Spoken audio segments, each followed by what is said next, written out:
औज़ुबिल्लाहिमिनश्शैतानिर्रजीम बिस्मिल्लाहिर्रहमानिर्रहीम। आज हम कोटली सतिया बाज़ार में मुअर्रफ व मुहक्किक अर्ज़ सतिया मोहतरम मकाम जनाब सबीर अहमद सती साहब रहमतुल्लाह अलैह के ऑफ़िस में आए हैं। ये एक ऑफ़िस कम और खिदमत खल्क़ का मरकज़ ज़्यादा था। जिस तरह मैंने अपने कालम में तफसील से लिखा था कि यहाँ पे तकरीबन 20 साल बैठकर उन्होंने इंसानियत की फ्री ऑफ कास्ट खिदमत की, और ये बहुत बड़ा दावा है कि वकालत का 1 रुपया भी वो घर लेके नहीं गए। अगर कहीं से किसी ने ज़बरदस्ती फ़ीस पकड़ा ली तो वो भी गरीबों यतीमों को लौटा दिया करते थे। यहाँ पे ऑफिस में आए तो उनकी किताबें देखी। ये तो वकालत के हवाले से अंदर वाली लाइब्रेरी में बाद इंशाल्लाह हम विज़िट करेंगे, पूरा उन किताबों के हवाले से लिखेंगे कि तारीख की कौन कौन सी किताबें उन्होंने यहाँ जमा की हुई थी। और ये ऑफिस में आज उनकी तस्वीर मौजूद है और इसी सीट पे वो बैठा करते थे। और ये सोहेल भाई की नवाजिश है कि इन्होंने मुझे यहाँ ला के बैठा दिया कि आप वाले साहब की सीट पे बैठें और फिर बात करें।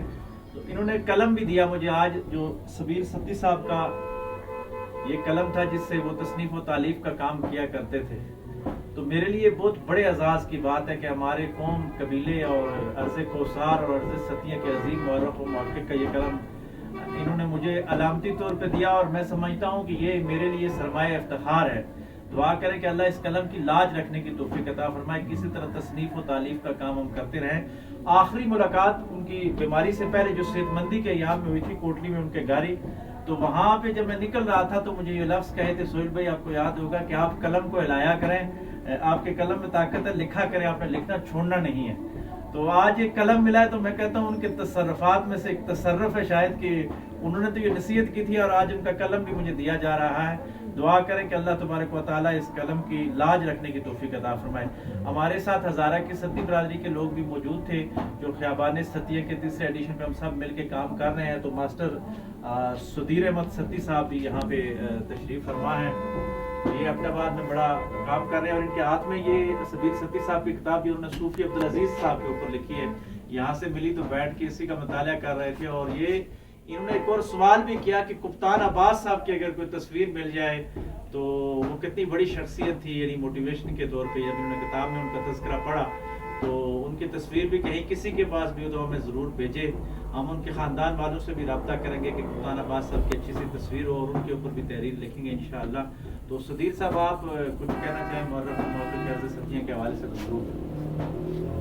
माशाअल्लाह जी, हम तो कल से आ रहे हैं इधर कोटली सतिया में। रात को हम गए थे जहाँ से हमारे बुज़ुर्ग हिजरत करके गए थे पीरबख्श बतिया में, तो वहाँ से होकर कमकोट से फिर रात को हम सबीर सती साहब के साहबजादे के घर में रहे। हमारे साथ हमारे भाई डॉक्टर यासर खैरी साहब और हाफिज साहब और सोहेल भाई भी थे। तो उसके बाद जब हम इधर आज जाते हुए हमने कहा कि सबीर साहब का जो इधर दफ्तर है इससे होकर जाते हैं, तो उनके बेटे ने हमें उनकी लाइब्रेरी दिखाई, उनकी बाकी जितने कागजात हैं वो दिखाए।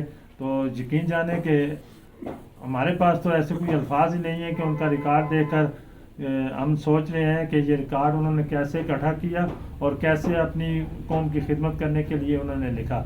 बहरहाल हम गाए बगाए इधर आएंगे तो अपने उन बुज़ुर्गों की जो तसनीफ़ है उनसे इस्तिफ़ादा करके अपनी कौम के लिए जो कुछ भी लिखना चाहेंगे इंशाअल्लाह हम करेंगे। तो जज़ाकल्लाह। अल्लाह